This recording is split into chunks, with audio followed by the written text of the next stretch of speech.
Hello. नमस्कार प्यारे साथियों। मैं निर्मल दरंगा। स्वागत है आपका अपने YouTube channel NK learning platform पर। आप सभी दोस्तों को एक बार फिर से गुड इवनिंग, राम राम, राधे राधे, जय श्री कृष्णा। तो साथियों, कैसे हो आप सब? आशा करती हूँ आप सब स्वस्थ होंगे, मस्त होंगे, अपनी अपनी तैयारी में लगे होंगे और लगे रहो दोस्तों। तो कैसे चल रही है आपकी तैयारी दोस्तों? और मेरे साथ आप शेयर करें। और आज अपने क्लास की शुरुआत करते हो। और आज अपनी क्लास रहेगी क्लास नंबर 4। और अपन इस चैनल के माध्यम से तैयारी कर रहे हैं रीट पात्रता परीक्षा 2025 की। और उसमें भी कौन सी तैयारी कर रहे हैं? हिंदी की। अपन को हिंदी में क्या करना है? 30 में से 30 नंबर पूरे लाने हैं। तो अपन हिंदी की प्रॉपरली तैयारी कर रहे हैं। और अपन अभी अपना चल रहा है जो प्रीवियस ईयर के पेपर आए हुए हैं पहले 2022 से लेके 2011 तक के अपन पेपर देख रहे हो। और आज अपना पेपर है 2015 का पेपर। तो तो दोस्तों, जो भी आप में से जो भी साथी नया है और जो भी पुराने हैं, सभी चैनल को वीडियो को लाइक करें और चैनल को सपोर्ट करें दोस्तों। और शेयर एंड सब्सक्राइब करना बिल्कुल भी ना भूलें। और दोस्तों, वीडियो के नीचे आप कमेंट जरूर करिए। आप में से कोई भी कमेंट नहीं करता है, प्लीज़ आपसे निवेदन है कि एक कमेंट जरूर किया करें। तो चलिए दोस्तों, ज़्यादा देर ना करते हुए अपनी क्लास की शुरुआत करते हैं। और आज देखेंगे अपन 2015 का पेपर।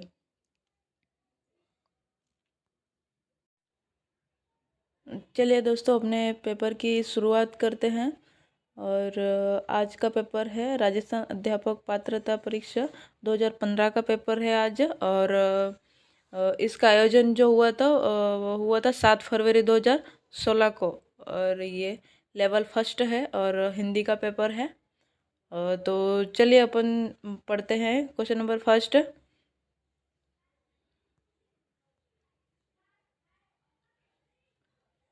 पहला क्वेश्चन दिख रहा होगा साथी आपको स्क्रीन पर। क्वेश्चन नंबर को पढ़ते हैं। लिखित अभिव्यक्ति का साधन नहीं है। ये 4 ऑप्शन दिए, इसमें से कौन सा लिखित अभिव्यक्ति का साधन नहीं है वो बताना है। तो इसमें से जो लिखित साधन नहीं है वो होगा वाद विवाद। वाद विवाद है जो क्या है? लिखित साधन नहीं है। और ये वाद विवाद होता है दोस्तों, जैसे कि कोई एक मुद्दा हो और उस पे दो पक्ष हो, तो वो दोनों अपने तर्क वितर्क दे। किसी सब्जेक्ट पर वो बहस करे, वो क्या होता है? वाद विवाद। विवाद, वैसे आप विवाद से ही आपको समझ में आ रहा होगा कि मतलब ये विवाद विवाद यानी कि अपने उदाहरण दूँ मैं आपको तो क्या कहते हैं, जैसे कि आपने पढ़ा होगा कि कभी अखबार में भी कि जमीन के लिए दो भाइयों में विवाद।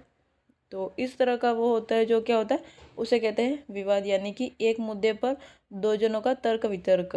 तो चलिए, आपको इतना काफ़ी होगा। आगे आगे का क्वेश्चन पढ़ते हैं। आगे का क्वेश्चन ये रहा। और पढ़ते हैं क्वेश्चन नंबर 2 को। बालकों को लिखना सिखाने से पहले यह आवश्यक है। क्या आवश्यक है दोस्तों इसमें से? तो वो है लेखन संबंधी जिज्ञासा उत्पन्न करना। बालकों को क्या करना पड़ता है? लिखना सिखाने से पहले करना पड़ता है ये, उनमें जिज्ञासा उत्पन्न करनी पड़ती है। जैसे कि अ से अनार आपको बच्चे को सिखाना है तो उसको अनार का चित्र बताना होगा। उसको पूछना होगा कि आपने उसको देखा भी है, खाया भी है, अनार कैसा होता है और वो कैसा लगता है, ये भी आपको पता है। तो आप इस तरह से उसके मन में क्या उत्पन्न कर सकते हैं? जिज्ञासा उत्पन्न कर सकते हैं। इस प्रकार से आप बच्चे को अच्छे से सिखा सकते हैं। तो आगे बढ़ते हैं। क्वेश्चन नंबर 3, प्रिंट मीडिया में सम्मिलित नहीं किया जा सकता है। इसमें से जो प्रिंट मीडिया में सम्मिलित नहीं किया जा सकता है वो क्या है? तो वो रहेगा पाठ्य पुस्तक। पाठ्य पुस्तक को आप प्रिंट मीडिया में सम्मिलित नहीं कर सकते हैं क्योंकि इसमें कोई कुछ विशेष इसके निश्चित पाठ्यक्रम पर आधारित होता है ये पाठ्य पुस्तक, जिसमें एक निश्चित उसका पाठ्यक्रम होता है जिस पर ही अपन को पुस्तक लिखनी होती है। तो उसको अपन प्रिंट मीडिया में शामिल नहीं कर सकते हैं। और ये बाकी है जो उसमें शामिल हो सकता है, जैसे समाचार पत्र है पत्रिकाएं हैं, विद्यालय पत्रिकाएं हैं, इसको आप प्रिंट मीडिया में शामिल कर सकते हो, लेकिन जो पाठ्य पुस्तक है इसको आप नहीं कर सकते हो। तो आगे देखते हैं क्वेश्चन नंबर 4 को। और क्वेश्चन नंबर 4 ये रहा, SITE क्या है? ये SIT क्या है? तो ये क्या है, ये एक वेबसाइट है, एक वेबसाइट है, और इसके माध्यम से क्या किया जाता है, उपग्रह अनुदेशात्मक दूरदर्शन का प्रयोग होता है इसमें। और क्या कहते हैं, वो जो उपग्रहों की खोज करते हैं उससे रिलेटेड है ये। और इसकी शुरुआत हुई थी 1975 में। 1975 में इसकी शुरुआत हुई थी इसरो के माध्यम से। किससे हुई थी? इसरो के माध्यम से इसकी शुरुआत हुई थी। तो ये हो गया अपना SIT। और आगे का क्वेश्चन देखते हैं। क्वेश्चन नंबर 5 आपके सामने है, और पढ़ते हैं इसको। क्या कह रहा है? वस्तुनिष्ठ प्रश्नों की उपयोगिता का प्रमुख कारण है। यानी कि जो वस्तुनिष्ठ प्रश्न होते हैं उसकी उपयोगिता का क्या कारण है, यानी कि क्या उपयोग में लिया जाता है उसको, इससे क्या उपयोग है, तो वो बताना है। इसमें क्या होता है कि निष्पक्ष मूल्यांकन होता है। जो वस्तुनिष्ठ प्रश्न होते हैं उसमें क्या होता है, निष्पक्ष मूल्यांकन होता है। वो कैसे होता है तो जानिए। जैसे कि अभी अपन जो अबसुदा वाले ये क्वेश्चन कर रहे हैं, इसमें से सब तो आंसर हो ही नहीं सकता, इसमें से कोई एक ही आंसर होगा। जैसे कि इसका ये एक आंसर है तो इसका 1 नंबर सीधा मिल गया। इस प्रकार से इसमें कोई भेदभाव नहीं होता है, और ये इस प्रकार से उपयोगी होता है। अगर लिखने वाला हो तो आप क्या लिख रहे हो, मैं क्या लिख रही हूँ, दूसरा क्या क्या लिख रहा है, तो उसके आधार पर उसमें मतलब अलग अलग होता है कि अपना अपना कंटेंट होता है कि मतलब वो उसके बारे में क्या लिख रहा है और मैं क्या लिख रही हूँ। मेरे विचार अलग हो सकते हैं, आपके विचार अलग हो सकते हैं। तो इस प्रकार से जो वस्तुनिष्ठ प्रश्न होते हैं उसमें एक ही आंसर होता है। तो इस प्रकार ये उपयोगी है। और देखते हैं अपन आगे का क्वेश्चन। क्वेश्चन नंबर 6, विचारों की अच्छी अभिव्यक्ति किस प्रकार के प्रश्नों में हो सकती है? तो विचारों के जो अभिव्यक्ति का जो प्रकार है वो अपन किस में कर सकते हैं? जो निबंधात्मक प्रश्न होते हैं उसमें अपन अपने विचारों की अभिव्यक्ति अच्छे से कर पाते हैं। यानी कि निबंधात्मक एक बड़ा क्वेश्चन दे दिया जाए और उस पर कहा जाए कि आप आपके विचार लिखिए इसमें, तो अपने अपने अपने हिसाब से अपन अपने विचार इसमें प्रस्तुत कर सकते हैं। आगे का क्वेश्चन, क्वेश्चन नंबर 7, किसने मूल्यांकन प्रक्रिया को त्रिमुखी बताकर त्रिकोण के रूप में प्रस्तुत किया? तो ये मूल्यांकन की प्रक्रिया है जिसको त्रिमुखी बताकर क्या किया इन्होंने, त्रिकोण के रूप में प्रस्तुत किया है। तो वो कौन था? वो था ब्लूम। ब्लूम ने क्या किया, मूल्यांकन प्रक्रिया को त्रिकोण के रूप में प्रस्तुत किया। तो वो त्रिकोण मतलब 3 कौन कौन से बिंदु थे? वो थे, एक पहला था ज्ञानात्मक, और दूसरा था भावात्मक, और तीसरा था क्रियात्मक।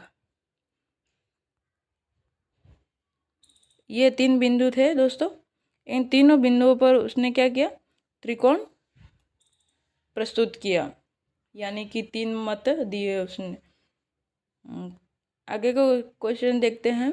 क्वेश्चन नंबर 8, क्वेश्चन नंबर 8 ये रहा, उपचारात्मक शिक्षण द्वारा क्या किया जा सकता है? इसमें से क्या किया जा सकता है उपचारात्मक शिक्षण के द्वारा? तो वो होगा अपना आंसर, छात्रों की कमजोरियों का निदान कर उसे दूर करने हेतु शिक्षण करते हैं। उपचारात्मक शिक्षण में अपन क्या करते हैं, छात्रों की जो भी कमजोरियां होती है उसका निदान करते हैं, यानी कि उसको पता लगाकर उसका समस्या का समाधान करते हैं, जिस पर अपन इसके माध्यम से क्या करते हैं, उस प्रकार का इसमें शिक्षण होता है। तो चलिए आगे का देखते हैं अपन। क्वेश्चन नंबर 9, क्वेश्चन नंबर 9 क्या कह रहा है, उच्चारण सुधारने का कार्य किन कक्षाओं में करना चाहिए? जो उच्चारण होता है, जो बच्चे गलत उच्चारण करते हैं उसको सुधारने का कार्य किन कक्षाओं में अपन कर सकते हैं? तो वो होता है, वो करेंगे अपन किस में करेंगे, प्रारंभिक कक्षाओं में करेंगे। उच्चारण सुधारने का काम कब करेंगे? प्रारंभिक कक्षाओं में करेंगे।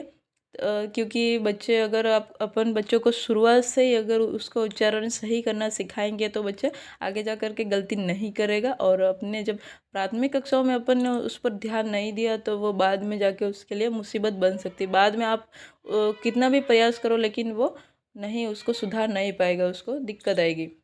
तो ये इसका आंसर रहेगा। प्रारंभिक कक्षा में अपन उसको क्या करेंगे। दोस्तों, आपको क्लास पसंद आ रही है तो आप क्लास को लाइक, शेयर और कमेंट करना बिल्कुल भी ना भूलिए। और दोस्तों, मेरी मेहनत के लिए एक लाइक और एक कमेंट तो करना ही पड़ेगा आपको। चलिए दोस्तों, आगे के क्वेश्चन देखते हैं। और क्वेश्चन नंबर 10।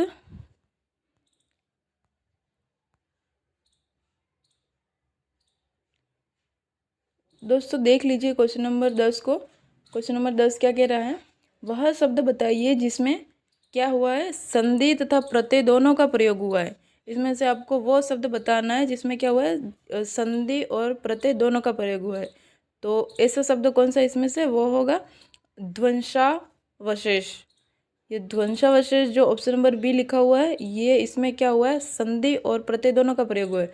जैसे कि संधि कैसे इसमें हुई है, वो हुई है ध्वंस, ध्वंस धन अवशेष, अवशेष।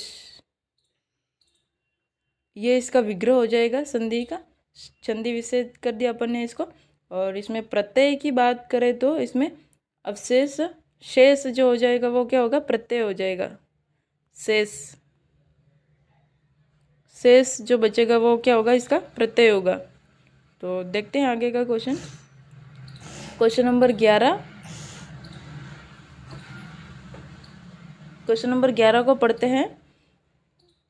इनमें से वह शब्द बताइए जिसमें समास तथा उपसर्ग का प्रयोग हुआ है। इसमें से वो शब्द बताना है जिसमें क्या हुआ है, समास का भी प्रयोग हुआ है और उपसर्ग का भी प्रयोग हुआ है। तो ऐसा शब्द कौन सा है, ऐसा शब्द ये है दोस्तों। इसमें मैं छोटी सी यहाँ पे ऐसे वाला वो चिन्ह था, इसमें वो मिस्टेक हो गया है और टाइप नहीं हुआ है। तो आपको इन घात और प्रतिघात दोनों के बीच में ये वाला चिन्ह लगाकर फिर पढ़ना है।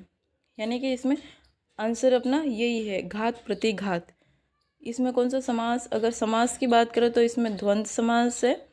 कौन सा, द्वंद्व समास। और उपसर्ग की बात करें तो इसमें प्रति क्या है, प्रति उपसर्ग है। इसमें प्रति है वो क्या है, उपसर्ग है। और इसमें द्वंद्व समास है। और द्वंद्व समास की अपन परिभाषा देखें तो क्या होता है, जिसमें दोनों पद प्रधान होते हैं, प्रथम पद और द्वितीय पद दोनों पद प्रधान होते हैं, वो क्या होता है, द्वंद्व समास होता है। तो आगे का क्वेश्चन देखते हैं। क्वेश्चन नंबर 12 पढ़ते हैं। क्वेश्चन नंबर 12 को, वहाँ तत्सम शब्द बताइए जिसके साथ उपसर्ग और प्रत्यय दोनों का प्रयोग हुआ है। इसमें से जो तत्सम शब्द है वो बताना है और उपसर्ग और प्रत्यय दोनों का प्रयोग हुआ है। ऐसा कौन सा शब्द है, तो वो है विखंडित। जो विखंडित है इसमें क्या हुआ है, ये तत्सम शब्द है। यानी कि तत्सम का मतलब होता है जो संस्कृत के शब्द होते हैं। और संस्कृत के शब्द जियो के तो क्या होता है, हिंदी में प्रयोग होते हैं। क्या होता है, हिंदी में प्रयोग होता है, वो क्या होता है, तत्सम शब्द। और इसमें से इसका उपसर्ग देखें तो इसका है वि उपसर्ग हो जाएगा। और प्रत्यय की बात करें तो इसमें इत प्रत्यय है। इस विखंडित शब्द में क्या है, वि है जो उपसर्ग है और ईत इसमें प्रत्यय लगा हुआ है। और ये मूल क्या है, तत्सम शब्द है। आई होप कि आपको समझ में आ गया होगा। चलिए आगे देखते हैं क्वेश्चन नंबर 13 को। कर्म तत्पुरुष समास का उदाहरण इसमें से कौन सा है। इसमें से जो कर्म तत्पुरुष समास का उदाहरण है उसको बताना है। तो इसमें जो कर्म तत्पुरुष समास का उदाहरण है वो कौन सा हो जाएगा, लोम हर्षक। लोम हर्षक है वो क्या है, कर्म तत्पुरुष समास का उदाहरण है। और अगर इसका अर्थ जानने का प्रयास करें तो इसका अर्थ होता है रोंगटे को खड़ा करने वाला। क्या होता है, रोंगटे को खड़ा करने वाला। रोंगटे जिसको अपन बोलते हैं ना, किसी को देख के अगर अपन घबरा जाते हैं, रोंगटे खड़े हो जाते हैं, ऐसे कहते हैं। तो इस अर्थ का, इस शब्द का ये मतलब होता है रोंगटे खड़े करने वाला, रोंगटे को खड़ा करने वाला। यानी कि कर्म को, इसकी विभक्ति होती कर्म को। तो चलिए आगे का क्वेश्चन देखते हैं।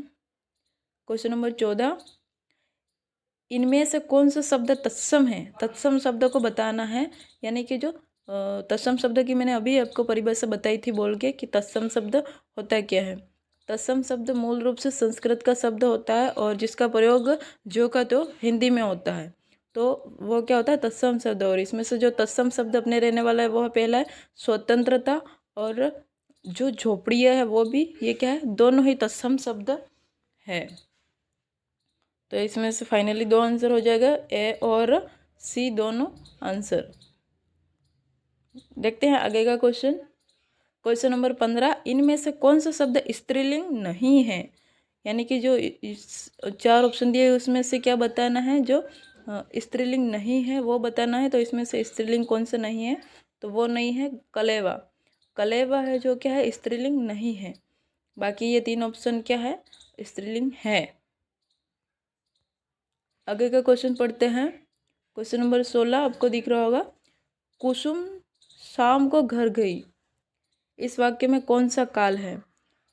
तो अपन काल की बात करें तो काल तीन प्रकार के होते हैं मूल रूप से।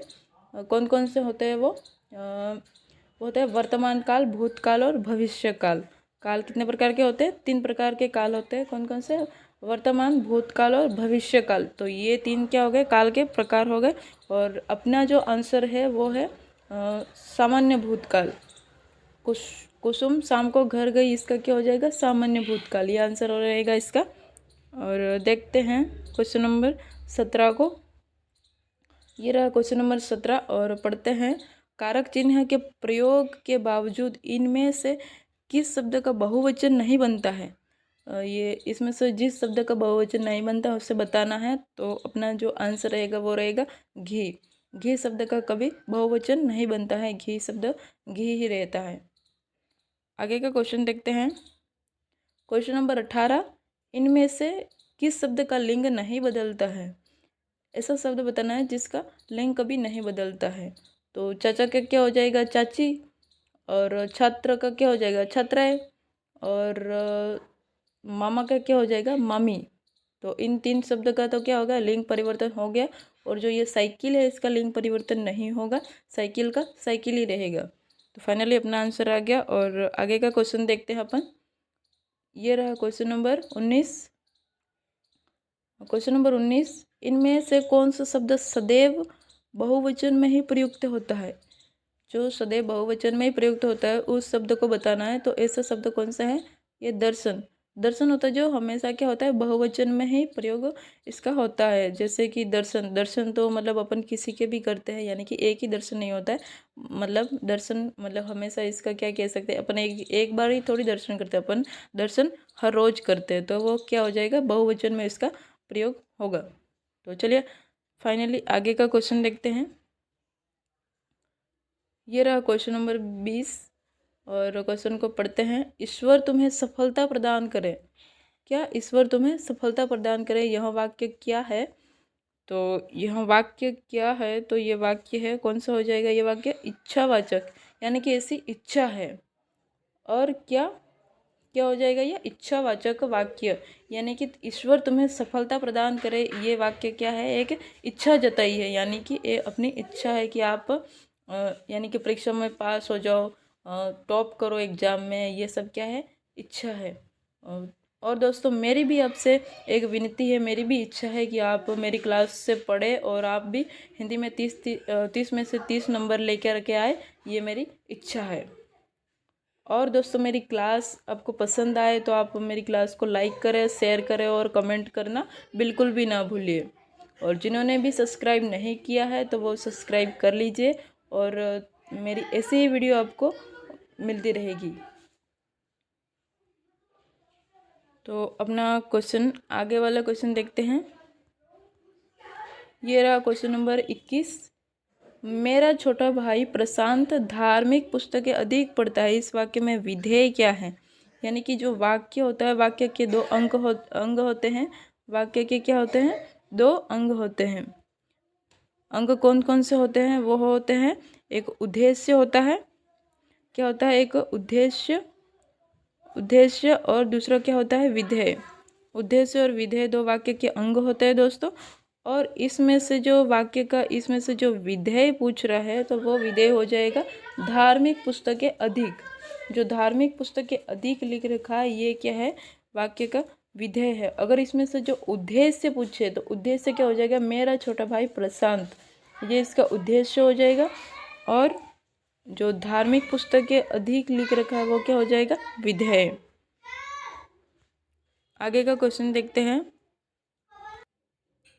दोस्तों। क्वेश्चन नंबर 22 को पढ़ते हैं। क्वेश्चन नंबर 22 क्या कह रहा है, संरचना के आधार पर संरचना के आधार पर किए गए वाक्य के वर्गीकरण में इनमें से कौन सा प्रकार नहीं है।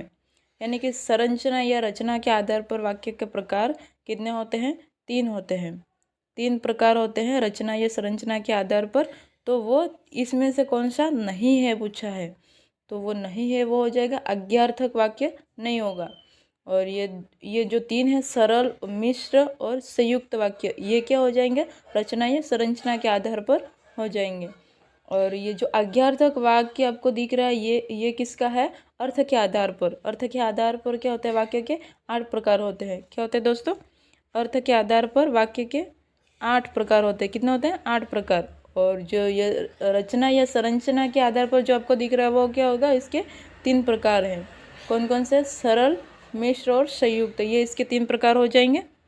तो आगे का क्वेश्चन देखते हैं अपन, क्वेश्चन नंबर 23 को। क्वेश्चन नंबर 23 है, सुदामा के तंदुल का अर्थ, यानी कि ये जो लिख रखा है वो दोस्तों आपने कभी पढ़ा होगा, आपने सुना होगा। ऐसा कोई भी मेरा भाई या बहन नहीं होगा जिसने ये नहीं पढ़ा होगा। ये क्या कहते हैं, श्लोक है या फिर पंक्ति है जो श्री कृष्ण के जो दोस्त थे, यानी कि उनके मित्र थे सुदामा जी, उनके बारे में है ये। तो वो क्या होगा, इसका मतलब क्या होगा, गरीबी में भी क्या कहते हैं, सामान्य किंतु प्रेम पूर्वक भेंट। यानी कि आपने वो कहानी सुनी होगी कि सुदामा जी जब कृष्ण भगवान से मिलने गए थे तब उनके लिए क्या ले गए थे, अपनी पोटली में चावल ले गए थे। तो वो उनके लिए चावल जो था वो कृष्ण तो भगवान थे तो उनके लिए तो वो सामान्य था, किंतु वो उनके लिए क्या था, प्रेम पूर्वक भेंट थी। तो इसका ये मतलब होगा। देखते हैं आगे का क्वेश्चन। क्वेश्चन नंबर 24 को पढ़ते हैं। क्या कह रहा है, खरी मंजूरी चोखा काम का अर्थ है, यानी कि जो खरी मंजूरी चोखा काम, इसका अर्थ क्या है, तो वो होगा दोस्तों, पूरी मजदूरी देने पर अच्छा काम होता है। इसका ये मतलब है, यानी कि आप किसी को काम करवा रहे हो तो उसके बदले आप उसको क्या कह रहे हो, क्या कर रहे हो, पूरी मजदूरी दे रहे हो। यानी कि उसका जितना हक बनता है, जितना उसका पैसा बनता है उतना आप उसको दे रहे हो, तो उसके क्या हो जाएगा, तो वो काम आपके लिए अच्छा करेगा। तो चलिए फाइनली आपको समझ में आ गया होगा। पढ़ते हैं आगे का क्वेश्चन। क्वेश्चन नंबर 25, हिंदी भाषा शिक्षण की विधि है, यानी कि ये इसमें से कौन कौन सी हिंदी की विधियाँ है, तो वो है अनुकरण विधि, आगमन निगमन विधि, भाषा प्रयोगशाला। ये तीनों ही क्या है, इसकी शिक्षण विद्या है। यानी कि अपना आंसर रहेगा, क्या रहेगा, उपयुक्त सभी। ये जो है उपयुक्त सभी, इसमें से ये सभी विधियाँ जो क्या है हिंदी के शिक्षण में काम में ली जाती है। तो चलिए आगे का क्वेश्चन देखते हैं। गृह कार्य का मुख्य उद्देश्य है, यानी कि गृह कार्य जो बच्चों को अपन करवाते हैं, अपन ने भी किया था जब छोटे थे तब। वो गृह कार्य करने का उद्देश्य क्या होता है, तो वो होता है पढ़ाए गए पाठ को दोहराने के लिए अवसर देना। यानी कि बच्चे जब पाठ एक बार क्लास में पढ़ेगा और दूसरी बार घर जाके उसको दोबारा क्या कहते हैं, उसका गृह कार्य करेगा, क्वेश्चन आंसर करेगा, तो उसको पढ़ के ही तो करेगा। यानी कि जो पढ़ेगा उसको दोबारा पढ़ेगा तो उसको क्या हो जाएगा, उसका दोहराव हो जाएगा। तो इसका ये मतलब है, यानी कि उसकी 2 बार रिविजन हो जाएगा। आगे का क्वेश्चन देखते हैं। क्वेश्चन नंबर 27, भाषा शिक्षण के उपागम हैं। क्या है, भाषा शिक्षण के उपागम हैं, तो वो कौन कौन से हैं, पाठ संसर्ग उपागम भी है और रचना शिक्षण उपागम भी है। तो अपना आंसर रहेगा उक्त ए एंड बी दोनों। अपना आंसर क्या रहेगा, ये दोनों रहेगा। यानी कि ये दोनों ही क्या हैं, पाठ संसर्ग उपागम और रचना शिक्षण उपागम, ये दोनों ही क्या हैं, अपना आंसर है। देखते हैं आगे का क्वेश्चन। क्वेश्चन नंबर 27, छात्रों के शब्द भंडार में वृद्धि करने का उपाय क्या है। आप क्या करना चाहते हो, छात्रों के शब्द भंडार में वृद्धि करना चाहते हो, तो इसमें से कौन सा उपयोगी है, तो वो क्या है, वो है शब्दकोश का उपयोग करना, छात्रों में स्वाध्याय की प्रवृत्ति को बढ़ावा देना और शिक्षक द्वारा अच्छे व नए शब्दों का प्रयोग करना। ये तीनों ही क्या हैं, शब्द भंडार करने में उपयोगी है। यानी कि अपना आंसर हो जाएगा उक्त सभी। तो देखते हैं आगे का क्वेश्चन। क्वेश्चन नंबर 29, आगमन विधि के रूपों की संख्या होती है। आगमन विधि के रूपों की कितनी संख्या होती है? तो वो होती है 2 होती है। और वो कौन कौन होती है? प्रयोग। और 30 को पढ़ते हैं। शिक्षण कौशल का उपयोग किया जाता है। यानी कि शिक्षण कौशल का उपयोग किस किस में, कहाँ कहाँ पर किया जाता है? तो वो किया जाता है कक्षा के अंदर भी किया जाता है और कक्षा के बाहर भी किया जाता है। यानी कि अपना आंसर क्या रहेगा? दोनों में ही किया जाता है। यानी कि अपना आंसर हो जाएगा आंसर नंबर सी। और दोस्तों फाइनली अपने क्लास आज अपने 4 क्लासें हो गई है और 4 पेपर अपन ने अभी तक देख लिए हैं दोस्तों। तो आप जिस किसी ने भी अगर ये नहीं देखे हैं पेपर, तो आप जा कर के देख लीजिए मेरे चैनल पर। और यूट्यूब पर आपको क्लास मिल जाएगी इसकी। और जिन भाइयों ने भी सब्सक्राइब नहीं किया है चैनल को, वो ज़रूर कर लें। और क्लास को लाइक शेयर एंड कमेंट ज़रूर करें। जय हिंद दोस्तों।